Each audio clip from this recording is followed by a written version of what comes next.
올해 특히 6월달 이후부터는 6월 1일이 종부세 기산일입니다. 그렇죠. 6월 1일 전에 팔면은 내가 종부세를 안 내도 되죠. 네. 매수인 부담이니까. 그런데 6월 1일이 지났어요. 이걸 종부세를 내가 그냥 꽁돈을 내느냐? 아니죠. 보통은 매물을 걷어들이고, 어차피 1년치 종부세 냈는데, 하반기 기다려보고 내년에 팔자라고 판단해서 매물을 걷어들이거나 네. 아니면 말씀하신 것처럼 종부세만큼 가격에 얹혀서 올리거나 이게 그래서 항상 6월달 이후부터 가격이 급등하는 현상이 나타나요. 그런데 특히 지금 5월달에 약간 시장이 다시 5월 말 되면서 주춤한 게 보였어요. 네. 거래량이 늘어나면서 금매물들을 빼간 거죠. 금매물이 거래가 이루어지면서 지금 가격이 약간 5월 말에 주춤한 현상이 보였는데 네. 이 현상이 지금 끝났다 이미. 6월 달부터는 이런 금매물들이 시장에서 상당 부분 많이 줄어들었을 것으로 보입니다. 오늘이 그거잖아요. 오늘 6월 2일이네요. 네, 그렇죠. 그러니까 어제부로 끝난 거죠. 이 주춤거리는 이 느낌은 이제 끝났다. 끝났죠. 그러니까 지금 5월 말에 좀 가격이 다운됐다. 그러니까 한국부동산원에서도 지금 가격을 0.01% 하락했다라고 봤는데 이게 금매물들이 그만큼 거래가 좀 있었다라고 그걸 캐치한 거거든요. 하지만 이 금매물이 바로 종부세 회피 물량, 1년치 종부세 내느니 빨리 조금 1년치 종부세 가격만큼이라도 깎아서라도 계약을 해버리자 하고 했던 물량들이 5월 말에 물렸던 것 같아요.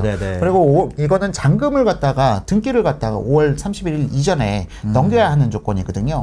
그러다 보니까 5월 31일 계약을 체결하고 5월 31일에 잔금은 안 되니까 매도인들이 좀 약간 편법을 써가지고 근저당을 잡아놓는 식으로 잔금에 대해서 그렇게 해서 계약을 체결한 막판 물량이 5월 31일부로 끝났습니다. 잔금만큼 근저당 잡아놓고 빨리 명의만 넘기는 그렇죠. 양들. 그렇게 하는 방법까지. 그게 작년, 재작년에 상당히 유행했었어요. 그래서 5월달에 금매들이 그렇게 처리된 부분이 많았고요. 남양주 도농동의 부영 아파트도 지금 기업형 임대 아파트 종부세가 너무 세니까 5월 31일까지 명의 가져가 주는 사람들에게는 몇 천만 원씩 할인으로 분양하고 그랬었어요.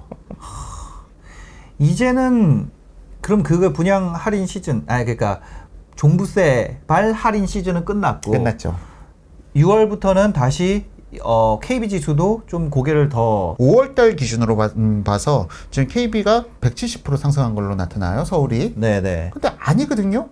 2017년 5월달 대비해서 보게 되면 2배 이상씩 올랐거든요. KB조차도 상승률이 그렇게 현실적으로 나타나진 않습니다. 그래서 실거래가를 보게 되면은 어떤 차트가 나타나게 되냐면요. 이런 차트가 나타나게 돼요.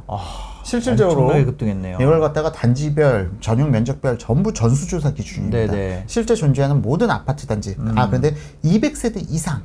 200세대 이상으로 한정된 게 왜냐면 200세대 미만은 도시형 생활주택들이 많이 포함되어 있어서 그걸 배제시키려고 200세대 이상으로 기준으로 잡게 되면은 지금 서울의 아파트 평균 거래가가 12억 7,300을 찍은 것으로 나타나고 있고요. 이 부분은 지금 작년 말 대비해서도 좀 상승이 1,000만 원 이상 상승이 나타난 1,600만 원 정도 상승이 나타난 걸로 보여지죠. 자, 지금 이렇게 해서 2006년 1월 달부터 2021년 5월 달까지 지금 거래량, 뒤에 평균 거래가를 갖다가 이렇게 정리를 해 봤더니 지금 사실상 거래량은 바닥이 맞습니다. 거래량은 올해 2월 달은 국토교통부 실거래가 집계 이래로 가장 적었던 거래량이에요. 올해 2월 달 한 달 동안 거래량이 815건밖에 안 나왔습니다. 실질적으로 거래량 많을 때는 1만 건 이상을 돌파하기도 해요, 서울이. 1만 건 대비해서 815건이라고 하면 너무나도 너무 죽었다. 그리고 실질적으로 지난 2008년 하락기 그리고 2012, 13년도 부동산 폭락한다고 할 때조차도 거래량이 2,500건에서 5,000건 사이에서 나타났단 말이죠.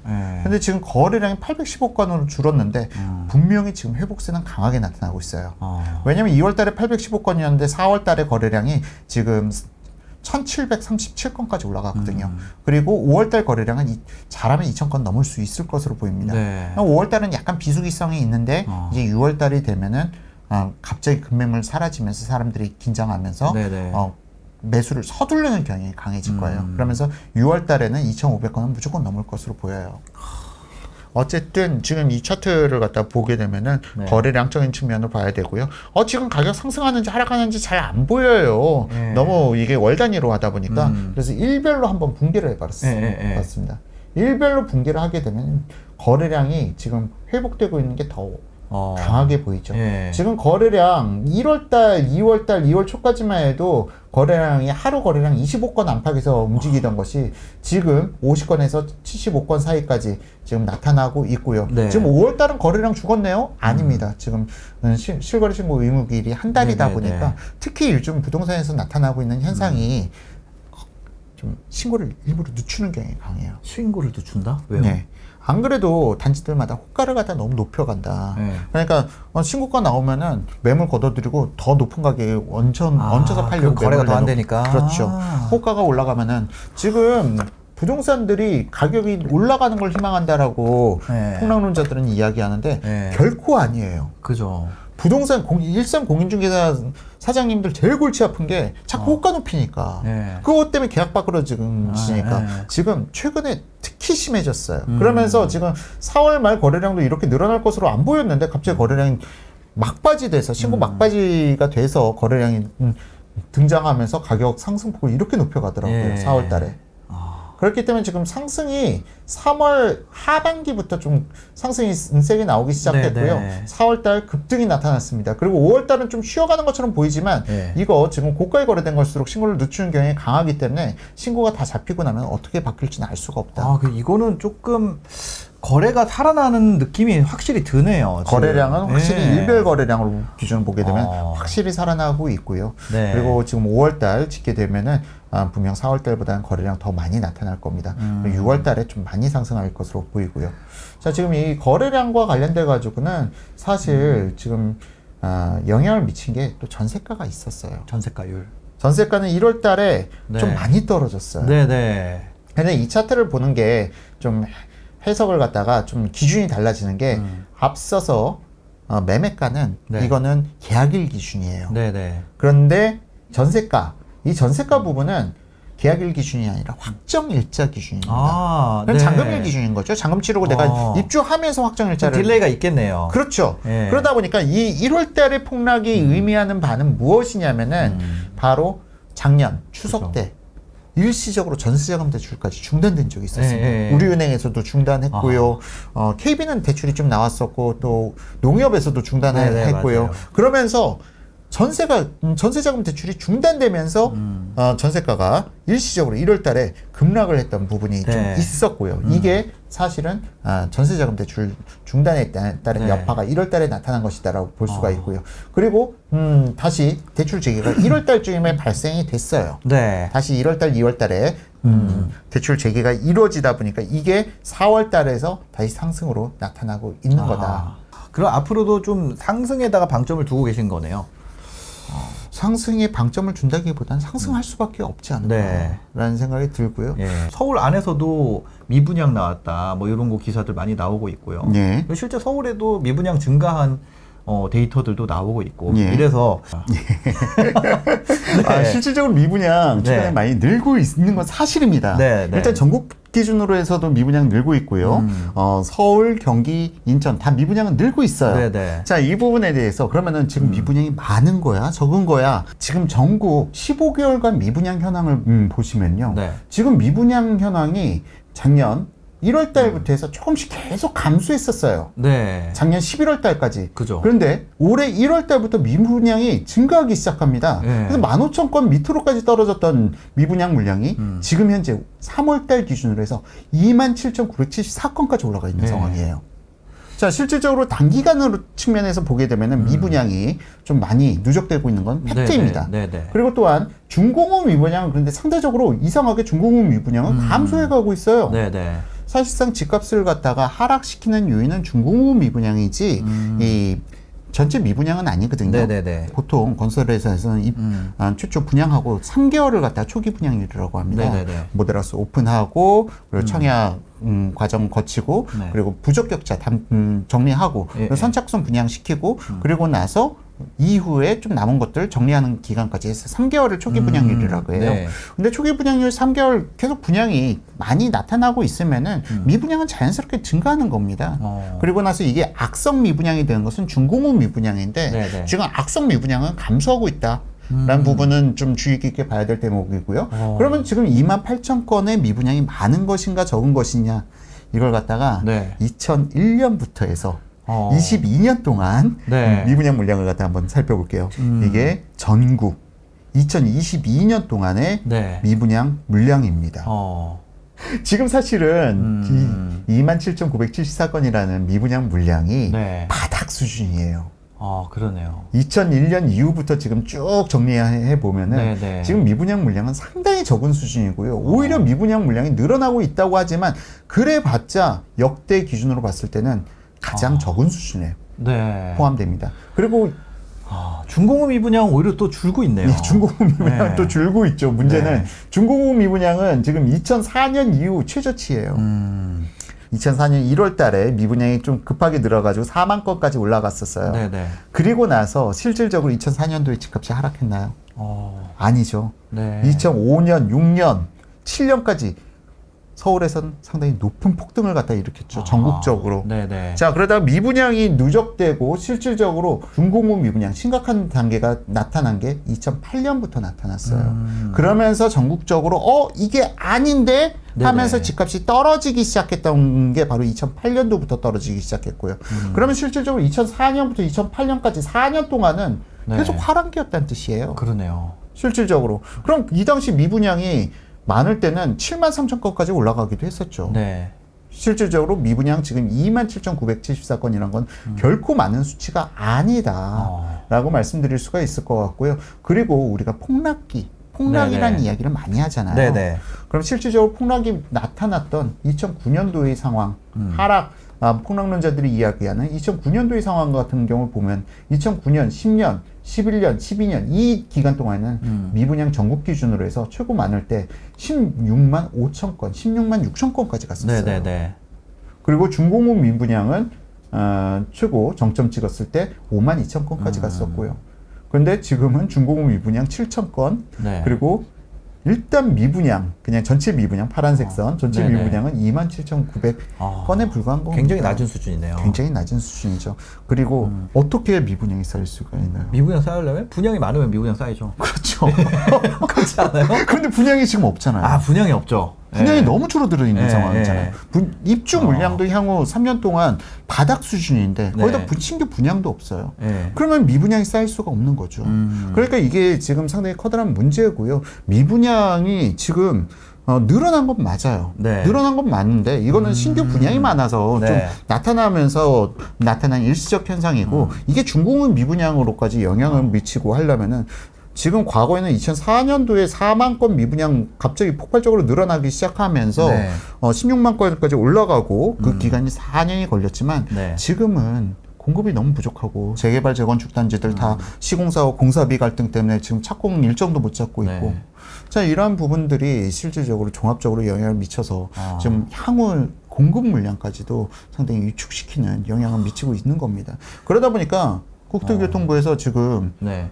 여론이 안 좋아질 걸 알면서도 어쩔 수 없으니까 분양가 상한제에 대한 대대적인 손을 네, 보겠다. 현실화하겠다고. 네, 현실화하겠다라는 네네. 부분에 대한 기사가 끊임없이 나오는 것이죠. 네. 서울을 보게 되면 서울도 미분양이 늘어났는데 네.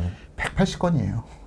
그럼 없다고 보면 되는 수준이죠. 그렇죠. 네, 사실. 중공업 미분양 네, 서울 45건이고요. 서울 전체에 180개잖아요. 예. 그러면은 이거는 못 파는 게 아니라 안 파는 겁니다. 네. 그냥 못 파는 게 아니라 안 파는 거고 서울 미분양 180건 수준이면 이것도 정말 없는 거예요. 아예 없네. 지금 말라버려 있는 네. 상황에 가깝다라고 보는 게 맞고요. 서울도 마찬가지입니다. 2012년, 13년에 하락폭이 좀 컸다. 네. 아니 왜 2012년, 13년도에 입주 물량도 별로 없었는데 왜 하락했냐라는 부분에 대해서는 기존의 분양 물량들이 좀 많이 누적돼서 미분양 물량들이 있었고 네. 중공업 미분양까지 연결되는 상황이다 보니까 하락의 분위기가 있었고요. 또 저번에도 네. 말씀드렸다시피 2012년도에는 서울에 있는 모든 공공기관 및 네. 공기업들이 혁신도시 지방 혹은 이전. 네네. 그 세종시로 다 이전되는 기점이다 보니까 인구가 빠져나가는데 또 이런 현상이 같이 나타나서 좀 하락폭이 나타났던 부분도 있었죠.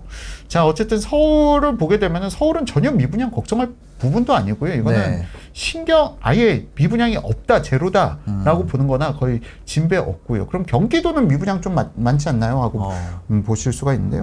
경기도 같은 경우는 지금 미분양이 갑자기 1000건대까지 줄어들었는데 갑자기 2200건으로 늘었어요. 네. 없는 맞습니다. 밑에 보시게 되면은 지금 2000건의 미분양. 왜냐면 제가 그때 미분양 2만 건이가 막 그래가지고 그 전에 이때 줄은 거 있잖아요. 이때 이거 줄은 거 보고 들어갔다가 한번 미분양 더 돼가지고 이때 좀 이러다가 이때 늘 때 그러다가 2019년에 이때 늘 때 제가 역전세 한번 맞고 지금까지 준 거거든요. 용인 들어가셨을 때요. 그런데 사실상 지금 미분양 급속도로 줄고 있는 추세가 맞는 거고, 앞서도 말씀드렸지만 이 미분양 파란색 선은 큰 의미가 없어요. 중공업 미분양이 상당히 심각한 문제인데 경기도마저도 앞서 말씀드린 전국처럼 중공업 미분양이 계속 감소하고 있어요. 그러네요. 그렇기 때문에 경기도도 지금 심각한 상황이다. 그리고 공급이 늘어나게 되면은 일시적으로 입주 후 3개월, 분양 후 3개월, 초기 분양률, 그리고 6개월 그 기간 동안에 대부분 다 소진될. 최소 지금 시장에서는요, 1년 이내에는 웬만하면 다 분양시킬 수 있을 정도의 힘이 있고요. 만약 1년 내에 분양을 완료를 못 시켰다는 거는 건설사에서 귀찮아서 분양 안 하는 거예요. 근데 지금 같은 경우에는 그럼 이렇게 분양을 시장에서 받아주면 건설사 입장에서는 사실 분양을 늘려야 되는 게 맞잖아요. 그렇죠. 근데 이렇게 못 늘리고 있는 이유는 뭐예요? 뭐 다 아시면서 지금 아니에요. 아닙니다. 사실상 공사와 관련돼 가지고는요. 과거에는 민간 택지 개발 지구에 대해서도 분양가 상한제를 지금 적용하고 있는데 그 이전에는 또 허그를 통해서 분양 보증 공사를 통해서 아예 분양가를 갖다 분양가 너무 높게 책정하면은 허그 너희가 분양 보증 해주지 마 하고 정부에서 그 이전 정부에서 권한을 허그에다 내려줬어요. 그럼 허그에서는 또 고분양가 잡겠다고 분양 보증을 안 해주는 겁니다. 우리나라는 선분양 시스템이잖아요. 분양 보증이라는 건 뭐냐면은 아니 선분양하다 보니까 건설사가 열심히 짓다가 건설사가 중간에 부도가 나요. 그럼 누가 대신 지어줘요? 그럼 수분양자들이 어마어마한 피해를 받는 거 아닙니까? 그러니까 바로 분양보증서를 갖다 발급받아서 그 분양보증사에서 만약 건설사가 부도가 났을 경우에 새로 시공사를 갖다 교체해서 준공시켜주는 역할을 하는 게 바로 분양보증서입니다. 그런데 이 분양보증사에서 이 분양가를 갖다 규제할 수 있는 힘이 생기다 보니까 건설사에서 마진이 남아야 공사를 하죠. 그러다 사업성 떨어지는 것들은 착공조차도 못하고 아예 검토도 못하고 그래서 실질적으로 시공사 측에서 분양을 갖다 하기 전에 사업 제안서들을 많이 받아요. 시행사들로부터. 사업 제안서가 뭐 많이 쌓입니다. 영업팀 쪽에서는. 그런데 이게 반으로 줄었다. 아니면 3분의 1로 줄었다. 그 정도로 검토할 수 있는 대상 사업체가 너무 줄어들어 버린 거예요. 아예 수익성 자체가 나타나지 않다 보니까. 그래서 지금 입주 물량도 올해, 내년, 내후년까지 역대 최저치를 갖다 기록할 수준으로 나타나고 있는 거고요. 그럼 이 공급이라는 문제가 해결되지 않으면 지금 같은 상황은 계속될 수밖에 없겠네요. 그 인천 쪽은 어때요? 지금? 미분양. 인천은 지금 그 입주가 많다 하는데 인천도 그러니까요. 500개면은 중공업 미분양 100개예요. 140개. 그러니까 없는 거죠. 사실상 인천도 보게 되면 지금 최근 없는 겁니다. 이 정도면 거의 그 근래 한 10년간 중에서 가장 적은 수치고요. 지금 약간 늘어난다고는 하지만 인천도 늘어나고 있긴 있죠. 그러니까 언론사가 거짓말을 하진 않아요. 미분양이 늘어나고 있는 건 맞아. 하지만 지금 이렇게 상황을 보게 되면은 별로 심각한 수준은 아니다. 가격이 꺾인다는 건 저 정도가 쏟아져야지 가격이 꺾이는 건데. 그렇죠. 그러니까 인천도 2013년, 14년도에 중공업 미분양이 이렇게 누적돼 있을 때 이 당시에는 좀 심각했어요. 건설사들이 미분양이 발생되다 보니까 어떻게 해야 돼? 안 팔리는데. 그런데 프로젝트 파이낸싱 대출이라고 해서 중공 시점에서 상환해야 돼요. 근데 돈이 필요한데 갑자기 상환이 안 돼. 그러다 보니까 건설사에서 시장 전세가 예. 수준에 거의 한 70% 60% 수준에서 전세를 놔버리는 거예요. 그러면은 주변 예. 시장이 초토화가 돼버리는 거죠. 그죠. 그래서 사실상 인천 지역에선 중공업 미분양이 많아가지고 특히 인천국제공항에 있는 쪽 그쪽에서는 이 건설사들이 중공업 미분양을 갖다 전부 다 전세식 분양이라고 해가지고 돌려버렸어요. 그 전세식 분양이 워낙에 가격적 메리트가 낮았기 때문에 네네. 그 주변에 분양을 받으신 분들은 거의 폭망 수준이 돼버린 그 거죠. 막 난리 났었잖아요. 이거 할인 분양하지 말라고 막. 할인 분양도 그렇고요. 예. 건설사에서 처음에는 할인 분양을 시작했었어요. 예. 할인 분양도 정말 재밌는 게 처음에는 할인 분양을 시작했던 게 아니라 중도금 이자 후불제였던 걸 갖다 무이자로 건설사가 분양은 이자 후불제로 했는데 무이자로 바꿔주고 그리고 옵션 그 당시에도 옵션이 정말 많았거든요. 옵션 많이 하면 뭐 1,000만 원, 2,000만 원씩 넘어가고 있었는데 그 옵션 전액 무상 지원 그렇게 했더니 다른 경쟁 모델하우스에서 쟤네들 저러는데 우리는 어떻게 팔아요 하니까 좋아 우리는 저거 다 해주고 10% 할인 분양해 치고 나온 거예요. 근데 그 당시에 또 건설사들이 심각한 상황이었거든요. 미분양이 전국 기준으로 아까 보셨다시피 너무 미분양이 많다 보니까 서로 할인 경쟁이 많이 나타난 거예요. 그래서 옆 단지에서 10% 할인 분양하니까 또 처음에 할인 분양을 진행했던 단지에서 자 우리도 죽을 수 없어 20% 할인 분양. 그러면서 30% 할인 분양해 해서 최대 30% 할인 분양까지도 나오고 했었어요. 그래서 그 이후에는 너무 이게 심해지니까 현대 엠코 같은 회사, 지금 현대 힐스테이트, 현대 엔지니어링, 현대 엔지니어링에서는 상도동 할 때 우리가 만약 분양해서 할인 분양하게 되면은 기존 분양자들까지 100% 다 적용해 드리겠습니다 하면서 분양을 했었어요. 그만큼 분양이 안 됐고 신뢰도가 무너졌을 때죠. 건설사에 저거 분양해봤자 뭐해. 나중에 안 팔리면 할인 분양할 텐데 하면서 사람들이 할인 분양 기다리고 있었는데 할인 분양해도 안 팔렸어요. 서로 경쟁적으로 지나고 나면 또 10% 해줄 거야. 지나고 나면 또 10% 해줄 거야. 그러다 보니까 건설사에서 그 당시에 어느 정도까지 갔었냐. 나중에는 50% 할인 분양으로 해가지고 통매각을 진행하게 돼요. 그래서 통매각을 갖다가 그 당시 진행할 때 원래는 속설인데 강남에 부자분들 개가 있었대요. 그 개를 하시는 분이 이걸 갖다가 통매입으로 건설사에 역제안을 했다는 거죠.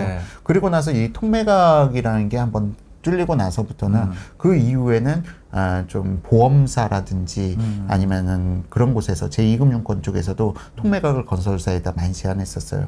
그 당시에 사실은 건설사들이 정말 너무 많이 무너져가고 있었거든요. 그 당시 분양이 안 되고 그러다 보니까 프로젝트 파이낸싱 대출 상환은 해야 되는데 상환은 안 되고 그러다 보니까 재무팀에서 야 이거 잘못하면 건설사 넘어가 하면서 눈물을 머금고 50% 할인 통매각까지도 진행했던 회사들이 있습니다.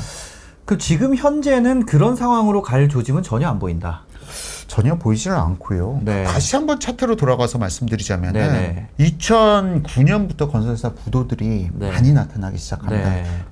법정 화해 절차라든지 아니면은 기업회생 절차라든지 파산이라든지 이런 부분이 2009년도부터 해서 쭈르르 나타나기 시작해요. 자, 그런데 사실상 지금 이 정도 상황이 되기 전에 건설사들도 그렇게 바보들이 아니에요. 학습 효과라는 게 있고 그러다 보니까 이제는 건설사에서도 리스크 매니지먼트 팀이라는 게 대부분 다 갖춰져 있고 또 수주심의를 통해서 걸러낼 건 걸러냅니다. 그러다 보니까 미분양이 좀 심하게 쌓인다라고 싶으면은 건설사에서 더 이상 거기에 대해서는 좀 수주를 갖다 보류하고 그런 부분들이 많이 나타나고 있어요. 건설사에서도 건설사가 좀 보수적으로 바뀐 거네요. 어떤 공사를 그러니까 분양을 개시함에 있어서 좀 굉장히 좀 보수적으로 그 전에 한번 겪으면서 그게 건설사만이 아니고요. 이게 금융사들까지 원래 건설사가 자기 돈으로 아파트 짓는 거 아니잖아요. 프로젝트 파이낸싱이라는 대출을 받아야 되고 이 PF 대출을 받음에 있어서 금융사들이 사실은 좀 더 깐깐해졌어요. 이 사업성을 갖다 분석함에 있어서 미분양 리스크, 미분양이 발생됐을 때 어떻게 대응할 것인가 이러한 부분에 대해서는 2012년, 13년, 14년 동안에 건설사들이 미분양에 대한 대응책 부분들을 갖다가 미리 다 짜놓는 게 이미 좀 많이 시스템화 됐거든요. 그러다 보니까 지금 과거처럼 이렇게 출혈적으로 분양하는 일은 좀 쉽게 나타나긴 어렵고 더군다나 지금 이전 정부에서 너무 그 분양가를 규제해버리는 바람에 오히려 그걸 걱정할 게 아니라 공급이 너무 없는 걸 걱정해야 되는 상황이 되었다라고. 그럼에도 저기 뭐 동탄이나 광교나 이런 지역 같은 경우는 좀 하락이 나타나는 걸로 보이거든요. 예. 안양이라든지. 안양은 이제 거의 네. 뭐 하락 끝이라고 봐야 될 거고 네네. 1, 2월 달까지 입주 물량이 있었는데 보통 입주 기간 3개월을 2개월에서 3개월이잖아요. 그럼 입주 지정 기간이 끝나기 전까지는 좀 꾸준히 하락을 합니다. 근데 네네. 입주 지정 기간이 딱 끝나고 나면 바로 용수철처럼 반등되는 현상도 나타나거든요. 네네. 입주 물량으로 인한 현상이었고요. 네. 지금 수원에도 입주 물량이 수원에는 좀 있지 않나요? 입주 물량이 좀 그죠. 있죠. 예, 예. 7월 달부터 시작해서 8월 달까지 네네. 한 곳은 3,000세대, 한 곳은 2,000세대급으로 해서 입주 물량이 있는데 여기에 투자를 동탄에 투자하신 분들이 또 수원에 투자하신 분들이 많아요. 서로 네네. 겹치다 보니까. 네. 근데 여기서 지금 현 정부에서 지금 좀 다주택자에 대해서 규제를 갖다 풀어준다고 하는데 안 풀어주고 있는 게 있어요. 네네. 뭔가요? 준공됐을 때 네. 내가 이 집을 갖다가 기존 집을 갖다 6개월 내 처분해야 돼요. 6개월 내 처분하지 않으면은 네. 대출 원리금 상환을 갖다 바로 일시 상환 들어갑니다. 네, 일시 상환 네. 압박이 들어가게 돼요.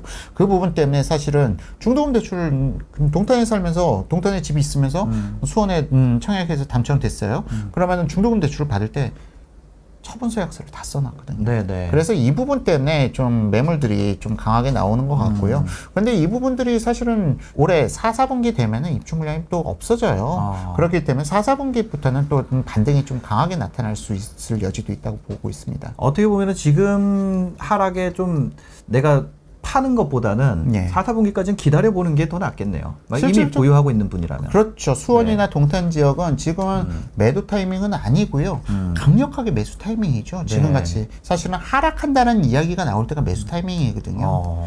과거에 2009년, 10년, 11년, 12년 이렇게 뭐 미분양 물량이 있는 것도 아니고 네. 더구나 임대차 시장은 더 불안해질 수밖에 없는 게 갭 투자자들이 늘어나지 못하고 있는 상황. 네네. 그러면은 지금 올해 하반기에 전세 대란은 지금 2+2 종료로 인한 부분보다는 기존 갭 투자자들이 전혀 시장을 개입하지 않았다. 네. 시장이 외면당했다. 어. 이 부분으로 인한 임대차 시장 불안이 더 고조될 것으로 보입니다. 지금 같은 경우는 사실 다주택자 입장에서는 취득을 할 수가 없으니까 취득세가 너무 비싸잖아요. 그렇죠. 그러니까 더군다나 윤석열 정부가 네네. 다주택자에 대한 취득세 중과 부분을 갖다가 해제해주겠다 하고 네. 당선이 됐어요. 네네. 그러면 다주택자 입장에서는 내가 이거 12% 주고 샀는데 갑자기 취득세가 4% 미만으로 떨어지게 되면은 네네.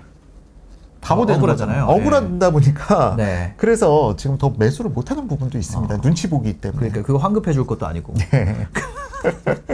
보유세도 깎아준다 그랬는데 예. 그럼 보유세 깎이는 거 보고 사던지 뭐 그러지 않을까 싶기도 그렇죠. 하고요. 예. 보유세를 깎아준 것은 일단 단기적으로 취해지는 부분이고 보유세란 부분은 중장기적으로는 폐지하는 네. 쪽으로 갈 거예요. 이거는 이미 원희룡 국토교통부 장관도 발표한 부분이고 네. 중장기 중장기 대책으로는 종부세를 폐지하고 재산세와 통합되는 과정으로 하는데 네. 그러면은 그때는 몇 세대를 가지고 있느냐 기준으로 해서 재산세를 매기는 것이 아니라 네. 총액 네. 가액으로. 뭐 네 채를 가지고 있는데 20억이야. 한 채를 가지고 있는데 20억이야. 그러면은 같은 네. 재산세를 물리겠다. 뭐 그런 방향으로 지금 추진해 나가겠다. 이건 네. 중장기 과제예요. 그렇기 때문에 윤석열 정부 1, 2년 차에서 나오기 힘들고 적어도 한 3, 4년 차 이상 지나가야 나올 대책으로 보이는데요. 네. 그렇게 되면은 좀 지금 상황과는 완전히 다른 상황이 발생될 수도 있어요. 왜냐면은 지금은 아니 두 세대 세 세대 이상 돼버리면은 네. 중과세가 너무나도 높아져 버리니까 정말 버거운데 차라리 그래서 똘똘한 한 채로 가고 있는 현상이지 않습니까? 네. 그런데 이게 세대 기준이 아니라 총액 기준으로 총액 가액 기준으로 바뀌게 되면은 네. 한 세대 가지고 있는 사람들이 최고의 피해자가 될 수도 있어요. 고가주택.